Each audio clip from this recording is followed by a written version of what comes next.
कि जो आज उद्योग की स्थापना हो रही है, आधुनिक मंदिर, लेकिन आज अगर कभी आप झारखंड अगर ग्राउंड रिपोर्टिंग के लिए जाएंगे तो मुझे लगता है पूरे भारत में एकमात्र ऐसा स्टेट है जहाँ के लोगों के साथ आज भी दोहन किया जाता है, दमन किया जाता है, उनका उत्पीड़न किया जाता है।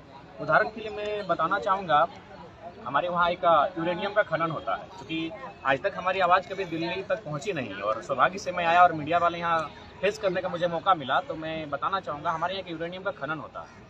तो उस आसपास के 7 गांवों की रिपोर्ट कहती है कि जब यूरेनियम का खनन किया जाता है तो उसके रेडिएशन से लगभग 47 आउट ऑफ 100 यानी 47% महिलाएं मां नहीं बन पाती है, लेकिन फिर भी यूरेनियम का काम होता है। उसके बाद क्या होता है, उस यूरेनियम को हैदराबाद लेके जाया जाता है फिल्टर करने के लिए।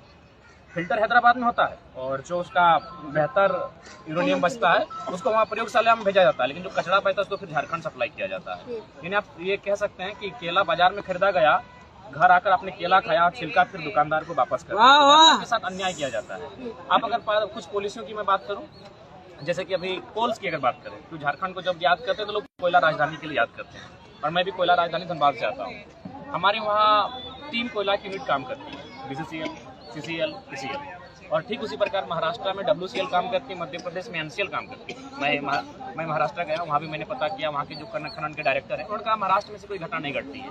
लेकिन एक सप्ताह पहले मैं एक ऐसी घटना में मुआवजा दिलाकर आया हूँ जहाँ 3 महिलाएं जो खनन के काम से नीचे दब रही थी। अच्छा सर, ये बताइए, आपने तमाम समस्याओं का जिक्र जो है वो किया है, झारखंड में जिस तरीके की चीजें हैं और किन पॉलिसीज पे आप काम कर रहे हैं, किन चीजों को लेकर आवाज उठाई जा रही है। मेरा एक सवाल ये है, अभी आपने कहा देश की आजादी को 75 साल हो चुके हैं, देश में राज जो है वो 54 साल तक कांग्रेस ने भी किया। आज वही कांग्रेस जो है वो अन्य पार्टियों के साथ अलायंस में है, इंडिया अलायंस है। वही जो बीजेपी आज सेंटर में है और जो झारखंड में भी सरकार आ सकती है, मैंने ये कहूँगी नहीं आएगी। आज जो सरकार सेंटर में है, अब देखिए मौका है आप लोगों के हाथ में कि आपको क्या लगता है कि जो इंडिया अलायंस है, क्योंकि कहीं ना कहीं वो भी राज कर चुके हैं और किसी न किसी राज्य में सरकार चलाई जा रही है, क्या लगता है किस पर ज्यादा भरोसा है और किसे एज अ यूथ आप 2024 में इस बार मौका देना चाहते हैं? देखिए, सबसे पहली बात, हम लोग झारखंड में एक नई पॉलिटिक्स की स्थापना करने जा रहे हैं और उसका नेतृत्व हम लोग ही कर रहे हैं। उसी पर्पज से हम लोग दिल्ली भी आए थे जानकारी एकत्रित करने के लिए। तो हम लोग फिलहाल किसी को मौका देने नहीं जा रहे हैं। हम लोग वहाँ से झारखंडी सांसद चुनेंगे और जो हमारी विचारधारा के साथ होंगे, जो हमारी नीति नियमों पर बात करेंगे, यानी साफ शब्दों में 40% खनिज देने वाला झारखंड, जो संगठन 40 मिनट झारखंड पर मीटिंग बुलाएगा, केंद्र की कैबिनेट आज तक 75 सालों में नहीं हुई है, तो जो 40 मिनट झारखंड पर मीटिंग बुलाएगा हम उनके साथ जाएंगे। फिलहाल हम लोग ना इंडी ना एनडीए किसी के साथ नहीं जाएंगे। हम लोग अपने झारखंड के MP चुनेंगे जो दिल्ली में जाकर हमारी बात को रखे, हमारी पीड़ा को सुनाए, चीख कर सुनाए कि हमारे साथ किस प्रकार का अन्याय हो रहा है, हमारे पास किस प्रकार का शोषण हो रहा है और किस प्रकार हम लोग लगातार चले जा रहे हैं।